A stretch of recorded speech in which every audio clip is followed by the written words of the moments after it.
some goal check-ins. So the first thing is we have been working on like little engagement strategies. What are you thinking about it?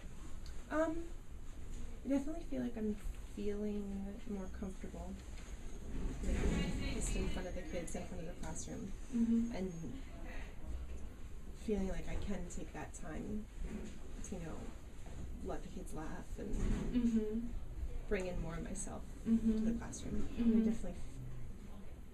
I feel like I've developed classes where I feel more comfortable doing it, and classes where I still feel less comfortable, but... What's the class where you feel less comfortable? Northwestern. They're an interesting mix.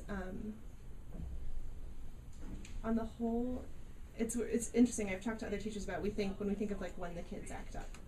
When GW or Syracuse acts up, and it's in this very overly energetic, too squirrely, but almost too jokey way, so that making jokes with them, it's just pulling them back is the issue.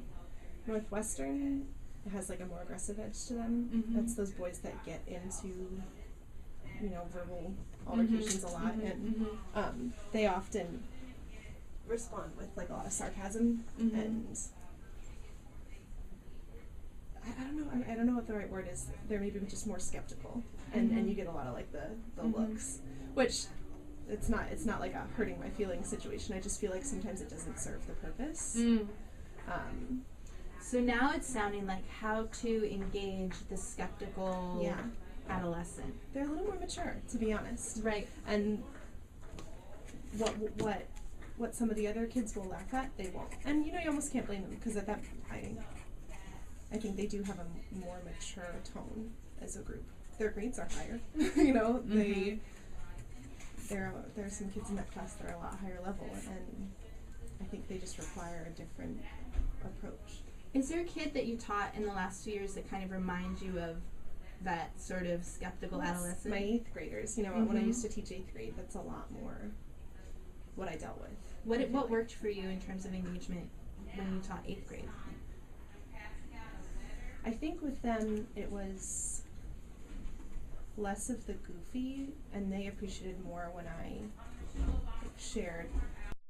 If I say, there are 3 or 4 people in this room that I think could win, GW would be like, is it me? Is it me?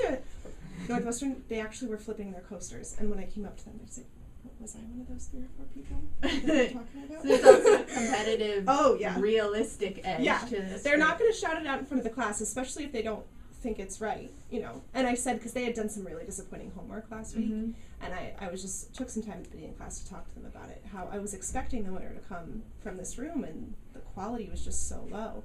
And it's interesting, because when I asked them, like, raise your hand if you think, your work is your best, and far fewer, even there are a lot of kids who it is their best, but they're a lot more real about when they put an effort in when they don't, and I think they be recognized for that. So let's look at your lesson for today, which you already taught to Syracuse, right? I did, yep. So when do you teach Northwestern? After intervention, so in about an hour.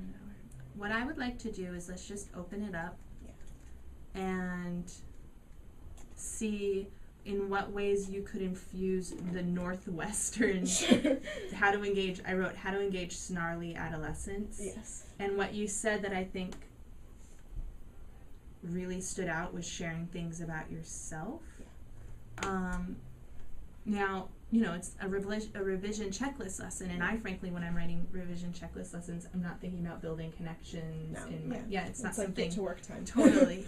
But let's look through it and see if there's anything that could be incorporated. Let's see. Let's start with the hook.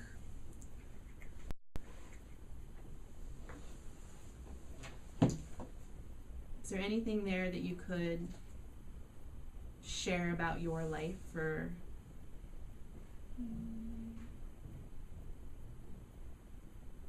do you have a favorite? Do you like going out to eat? I do, and so I'm trying to think. And I do always look at how it's rated. You do? I go to New York Magazine and only look at the ones with the red check. It doesn't always say much, but I mean, that's one thing. It's just a tiny little anecdote, but when you go out just to introduce eat, it that way. you like eating, but you always want to see if it got a good rating, because why waste your time? Exactly. Or the that's kind of mixed in, so it's the mini lesson and guided practice are kind of together today. I photocopied a student subtopic, and it's actually from that homeroom. Oh, good. Why? And then are you going to tell them why you chose that subtopic? He asked me. The first day, well, it's Wilton, and anything to motivate. The first day of drafting, he said, if I finish this today, will you use it in your revision lesson next week? Because he knows I do that a lot, and I've never really used him. And honestly, at the end of class, he walked up to me and he goes, here it is, do you need to make a copy? He was like, I was like, if you're going to be so proactive about this, sure. And I read it through, and it's good because it's got some strengths, like his voice and how much he cares is clearly coming through, but he's got a lot of word repetition. So it's sounding like that's already pre-planned. Yeah. So you have 3 things. You're going to tell them about your life, about the food thing, chance to redeem yourself mini speech during the connection, and you've already using Wilton. Yeah. And then you're going to have to like change your style. It's sounding like the goofy, funny teacher of Syracuse, and at least for the next couple months. It makes sense though. I mean, hopefully, and I assume you